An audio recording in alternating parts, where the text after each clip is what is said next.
Tonight on CTV News, a minister is under threat. Overseas migrants are seeking help from the Christchurch City Mission. And the PM avoids spying accusations with some clever spade work.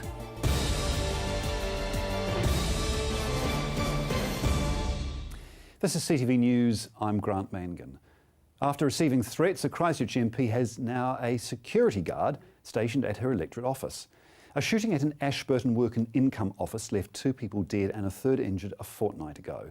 Since then, security threats aimed at government departments haven't been taken lightly, and Nicky Wagner's electorate office is no exception. The National MP for Christchurch Central has received threats and now has a security guard based at her office. The minister wouldn't disclose what the threats were, but confirmed her electorate office was the only one with the extra security measures in place. Overseas workers are being attracted to Christchurch for the prospect of work. However, some are struggling to find jobs or accommodation once they arrive. Here's Marcus Gibbs. Thousands of men and women have moved to Christchurch to help with the rebuild. But is the city the land of prosperity, as its leaders have been claiming? Major has been staying at the Christchurch City Mission for the last month. He moved to Christchurch with the hope of finding a job and accommodation, and although he has now taken on a role as a labourer, he still has no bed other than the one at the mission. I've just been down here for the last 4 weeks, and the only best place that sort of helped me is the City Mission, and that's my story. He's not the only one who has struggled to adjust to life in the Garden City. Christchurch City Missioner Michael Gorman says that since the earthquakes, maybe as many as 30 overseas migrants have taken shelter at the mission. And sometimes people are not that well prepared and they come without doing their homework, I guess. But we certainly need a workforce in Christchurch, and I guess we have to welcome them and to cater for them. The men's night shelter is free for anyone who needs it. The mission staff provided dinner, supper and breakfast. Washing machines, washing powder, showers and toilets are also available. We have them perhaps up to a month. We have to ask them to move on after that time. Tenants Protection Association manager Helen Gattoni says the number of migrants who have stayed at the mission since the earthquakes is shocking. She's concerned their presence is putting extra pressure on the mission. Perhaps then creating a situation where the other homeless people who would traditionally reside at the mission are not able to access the living space at the mission. The homeless community shares a mixed view on whether the city mission should be looking after migrants. One person told CTV News off camera they now thought of the mission as the backpackers for migrants. However, an advocate for the homeless says that anyone who needs help should receive it. If people come here, we'll just feed anybody that comes, and we've had backpackers here at different times. Associate Earthquake Recovery Minister Nicky Wagner says the migrants needing shelter at the mission have arrived on visitor visas and haven't planned ahead.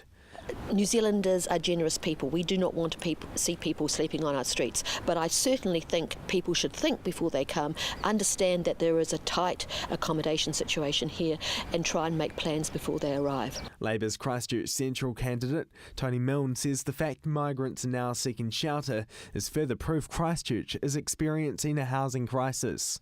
There's just this massive shortage of supply of housing. We've got massive pressure on rentals. Rents have increased 41% in the last 4 years, and it's not just migrant workers. Government figures estimate between 5,000 and 7,000 people are homeless. Some are staying with friends and couch surfing. However, others are living on the street or out of their cars. The fact that migrants are no exception shows that this housing crisis or challenge doesn't discriminate. Marcus Gibbs, CTV News. Prime Minister John Key avoided spying accusations today by turning the first sod for the University of Canterbury's Science and Engineering Precinct. Joelle Bautista has the story. A spade in the ground, the sign of new beginnings. Prime Minister John Key was at the University of Canterbury this afternoon, turning the first sod as a sign of the government's commitment to Canterbury. They're very excited about what's happening here. and how magnificent the facilities are going to be, both in the science and innovation side and also the engineering school.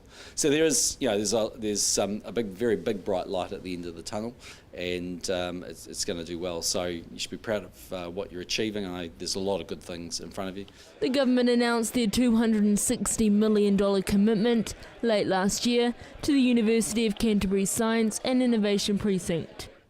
The government has pledged up to $260 million to create the Science and Innovation Centre and to refurbish to modern standards and moderately expand the College of Engineering, already ranked in the top 20 centres of engineering in the world. The Innovation Precinct will be called the Rutherford Science and Innovation Centre, after Ernest Rutherford, a former University of Canterbury student who trained as a physicist but won the Nobel Prize in Chemistry in 1908. It will be known as the Rutherford Science and Innovation Centre, in continuation of a proud history as we drive towards the university's 150th anniversary. Just days after the general election, the National Party ministers gathered for the event. To make sure that post-September 20, while the rest of us are away working out who the government's going to be, that the university will be proceeding on with their plans and getting their construction underway and not delayed at all by the political process that's occurring. The Tertiary Minister, Stephen Joyce, says it's more than just small beginnings.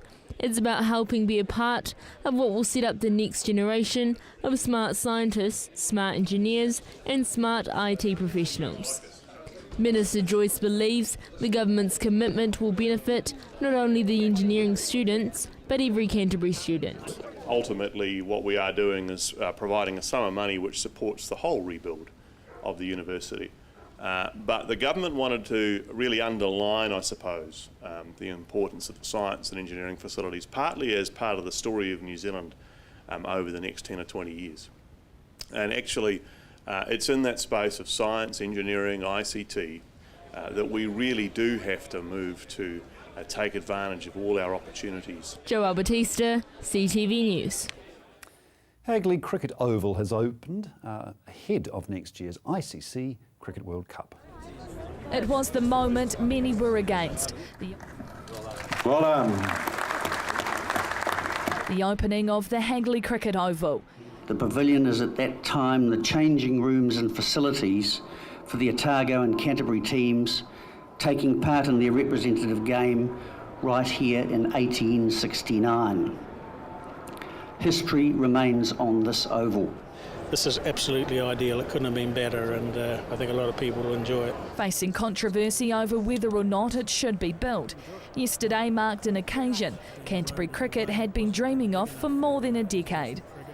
But we now have a venue here at Hagley Oval which is truly world class and which will host cricket matches at all levels, not just international and first class, but at all levels, and both male and females. The $8.5 million complex can seat more than 20,000 spectators, and yesterday's opening marked a major milestone in the city's recovery.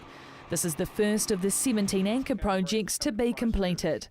Canterbury Cricket has for some years been searching for an international compliant cricket venue, and the city has been deprived of test matches for far too long. But it wasn't welcomed by all locals. The decision to build this state-of-the-art pavilion split Cantabrians, many not wanting South Hagley Park to become a commercial cricket ground, instead wanting it left untouched. The Save Hagley Park group took Canterbury Cricket to the Environment Court over resource consent, even going as far to get the Cricket World Cup's lawyers involved. But Trevor Thornton from the Canterbury Cricket Trust yesterday rejecting those claims. I don't believe that anyone could disagree that this is a real asset to our city, that aesthetically it has enhanced what we know as South Hagley Park. And once more the youth of our city can see live our test players rather than simply on television. The state-of-the-art complex will play host to the opening match of the ICC Cricket World Cup next year, when the Black Caps will go up against Sri Lanka. No one will forget the fact that Canterbury unfortunately was locked out of the Rugby World Cup because of everything that took place with the earthquakes, and so symbolically that gesture I think is extremely important. The opening match will take place on Valentine's Day, making use of Christchurch's new world-class facility. Emma Cropper, CTV News. A new super school plan for Christchurch will also provide services for the local community. It's one of the major changes planned within the government's $1 billion shake-up of Christchurch's education sector. The Aranui Super School will cater for years 1 to 13, and it will also provide services that will benefit the local community.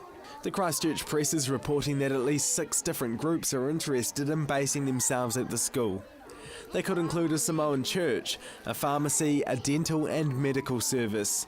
Dental statistics show that Aranui's 5-year-olds are 50% more likely to have a tooth removed and 40% more likely to have a decay or fillings than other children in Canterbury.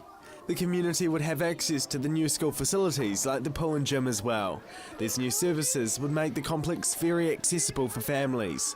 An Education Ministry spokeswoman has told the press the concept of a school housing various health services isn't a new one, although it's not very common. Aranui High, Aranui, Avondale and Wainoni primary schools are due to close at the end of 2016. The new $200 million super school is scheduled to open for Term 1 in 2017. Coming up, the future of the Burwood Landfill has been decided.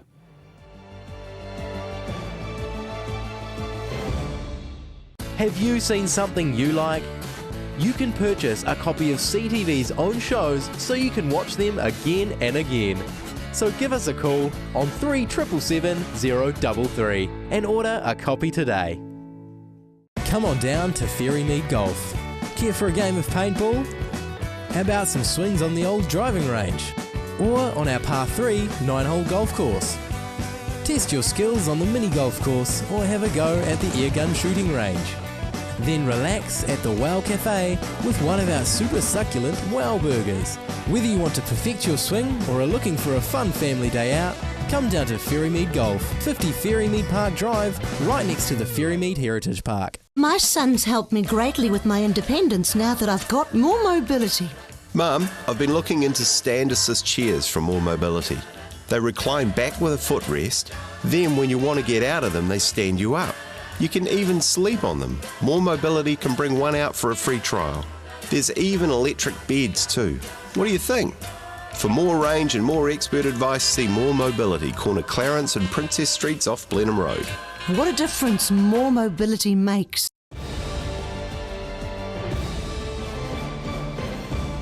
Christchurch East will soon have new mountain bike tracks built from earthquake rubble. The Burwood Landfill is due to close in 2 years' time, and the plan is to turn it into a community asset. This temporary earthquake landfill was covered with earthquake rubble, and at its peak it's 25 metres high. Situated within Bottle Lake Forest, it's been used for the disposal of refuse for 30 years. Since the earthquakes, it's been used as the Burwood Resource Recovery Park for the sorting and disposal of demolition material. The Burwood Pegasus Community Board yesterday signed off a plan to start work at designing what the park will be turned into following its closure in 2017. The closure and redevelopment of the landfill received 100% support from the local community during a round of public consultation recently. The board now wants to make sure the material was well covered during the redevelopment and there is no risk of pollution from the earthquake rubble. It will cost nearly $4 million to cap the rubble off. This will include topsoiling and grassing the remaining areas of the landfill. $350,000 will then be spent on building new tracks. Once developed, the area will be maintained by Coast Care Rangers and the cost will be covered within the maintenance operational budget. Following significant earthquake damage, the rebuilt Knox Church is expected to be open in time for Christmas services at the end of the year. Christchurch's iconic Knox Church is coming to the end of its restoration.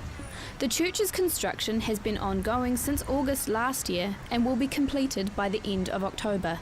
This welcome reopening means Knox will be able to house its traditional Christmas services this year. With its internal fit-out expected to take around a month, Parish Rebuild Project Manager Ron Keating is hoping the congregation will be using the church by November. Following significant damage in the wake of the Canterbury quakes, Knox was demolished and the restoration process began in late 2011. Mr. Keating says the outer facade of the church is covered in a shiny copper cladding, its sheen expected to weather and fade over the coming months. The $5.5 million needed for the restoration was raised by the congregation, insurance funds, grants and the wider community. New quake bracing technology, which is being used to strengthen the church, is a first amongst New Zealand structures. Earlier this month, Earthquake Recovery Minister Jerry Brownlee was on hand to oversee the installation of the church's new roof, commending work and effort expended on the restoration. Shortly before 3 p.m. this afternoon, divers recovered a body from Lake Lyndon after a man went missing on the lake yesterday afternoon. A formal identification of the body is currently underway. Canterbury Police Search and Rescue, assisted by police divers from Wellington, had been searching for the man since yesterday. The idea of using sheep to graze red zone land is being opposed by the SPCA. The Canterbury Earthquake Recovery Authority plans to demolish more than 7,000 red zone homes. Grazing sheep on the land is being used as a preferred option for maintaining the land, costing Sarah more than $7.5 million. But the SPCA told Fairfax's Farming New Zealand that grazing flocks of sheep in the abandoned red zone would be like sending lambs to slaughter. The SPCA's Canterbury manager David Barber says they're worried about dog attacks and neglect, while farming advocates say it will prove a prime sheep rustling target. Federated Farmers Meat and Fibre chairwoman Jeanette Maxwell says the prime spots for grazing sounded more like prime spots for stock rustling.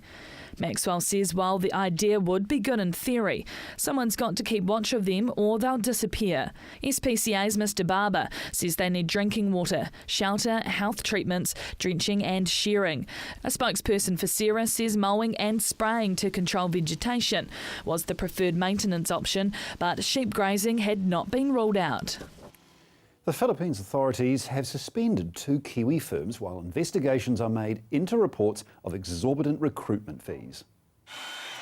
A Christchurch company stands accused of charging migrant fees up to $13,000.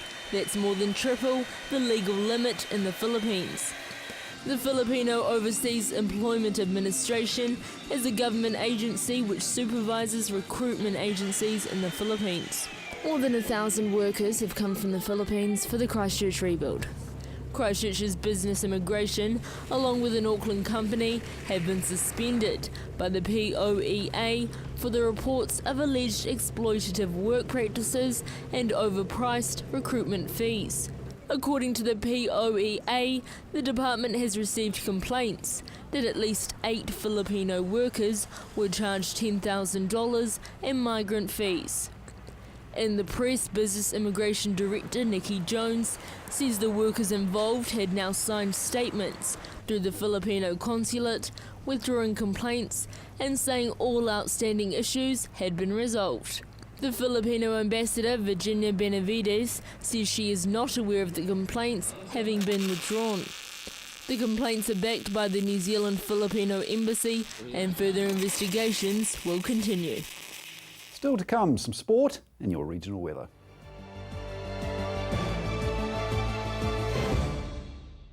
Come in and meet the locals at the Bush Inn Centre. Whether it's to grab a coffee on the go or to catch up with a friend over lunch or dinner, the Bush Inn Centre is the perfect place. With our unique range of shops, you'll find everything you're looking for and more. Our friendly locals are always happy to help. We have plenty of parking at the Bush Inn Centre, making your shopping experience just a little bit easier. So come in, meet the locals and shop Bush Inn. You'll find us on the corner of Riccarton and Waimari Roads. Come on down to Ferrymead Golf. Care for a game of paintball? How about some swings on the old driving range? Or on our par 3 9-hole golf course? Test your skills on the mini golf course or have a go at the airgun shooting range. Then relax at the Wow Cafe with one of our super succulent Wow Burgers. Whether you want to perfect your swing or are looking for a fun family day out, come down to Ferrymead Golf, 50 Ferrymead Park Drive, right next to the Ferrymead Heritage Park. Have you seen something you like? You can purchase a copy of CTV's own shows so you can watch them again and again. So give us a call on 3777 033 and order a copy today.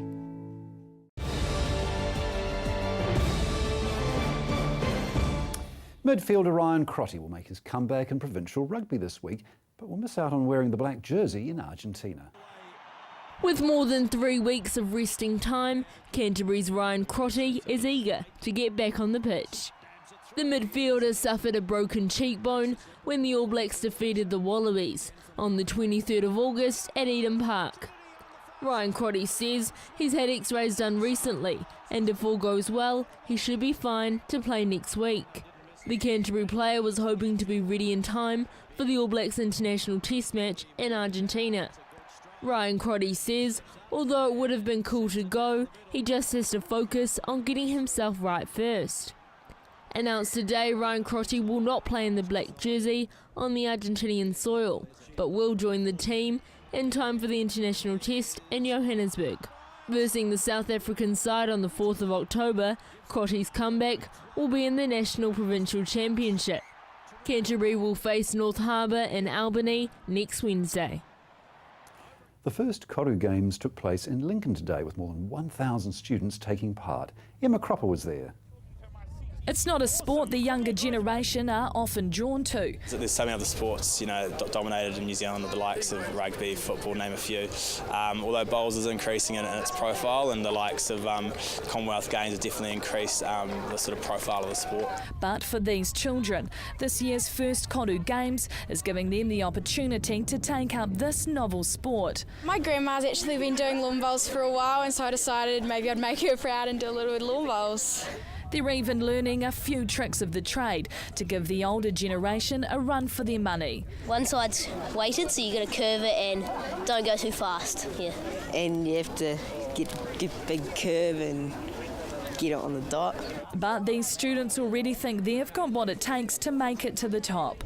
Do you think you guys will be able to go to the Olympics with this sport? Yeah. Totally. Win a mould, win a mould maybe. But for those who aren't quite confident, Bowls New Zealand offered free after-school lessons for the students. Just to get them into it and just make sure that when they did arrive here that they weren't that anxious about jumping on a green.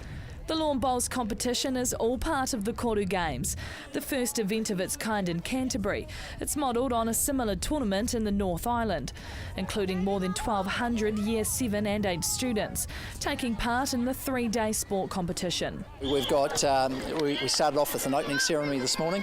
The games have just started, as you can see in the background, and they will continue on tomorrow through to Thursday, and we'll have a closing ceremony with all the prizes and what have you on Thursday. More than 29 schools are going head-to-head to come out victors in 5 sports, including touch, basketball and netball. Yeah, it's really cool. We saw one of the tactics come in before, and she was talking to us about stuff, and it was really cool. The Selwyn Sports Trust hoping to encourage sport amongst the younger generation. South Island children an opportunity to compete in sport here in the South Island.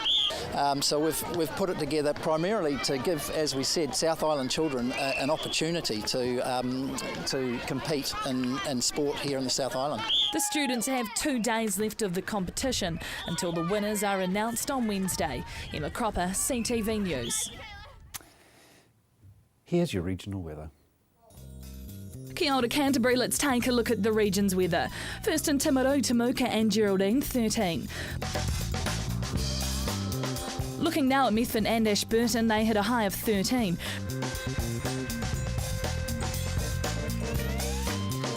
Riccardi also hit a high of 13 degrees. Darfield 13, Leeston and Ralston hitting a slightly warmer temperature of 14. Lincoln and Christchurch enjoying some afternoon sunshine, managing to reach a high of 14. Over in Akaroa, 14 degrees for you today.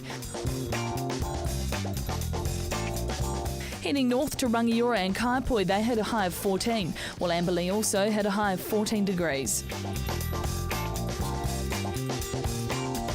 Culverden, Hanmer Springs and Cheviot slightly cooler with just 13, and at the top in Kaikoura a high of 14 today.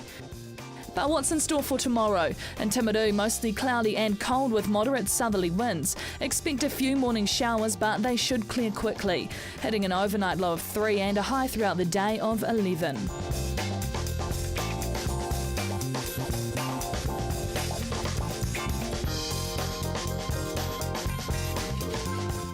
Ashburton, a chilly Wednesday in store with cold southerly winds and a few morning showers. 3 degrees overnight and 11 during the day.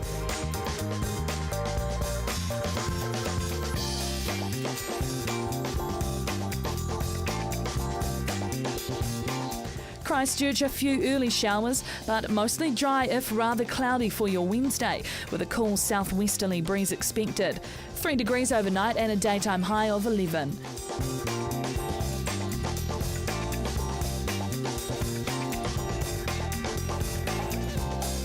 In Kaikoura, mostly cloudy and cold with moderate southerly winds. Expect a few morning showers, but they should clear quickly. 3 degrees overnight and 11 throughout the day.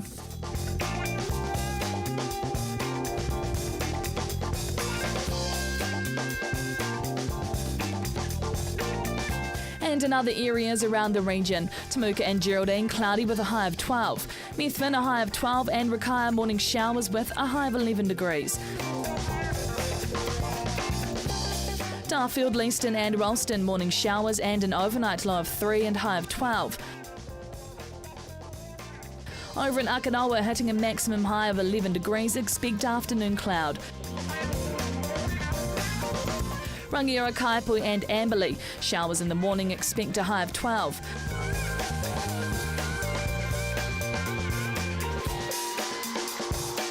Confident, Hanmer Springs and Cheviot, no showers but expect cloud with a high of 12. And looking ahead for Canterbury, fine with high cloud increasing on Thursday and mild northerly winds freshening. Moderate to fresh mild northwesterly winds and a high cloud on Friday. Cloudy on Saturday with strong gusty cold southwesterlies.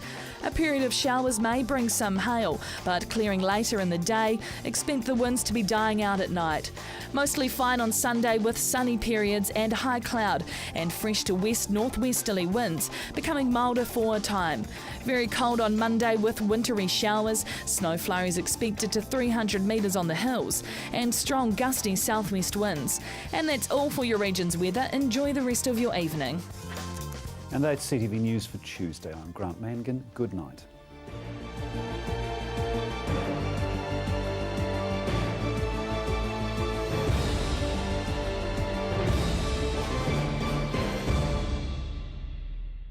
Supporting local content so you can see more of New Zealand on air.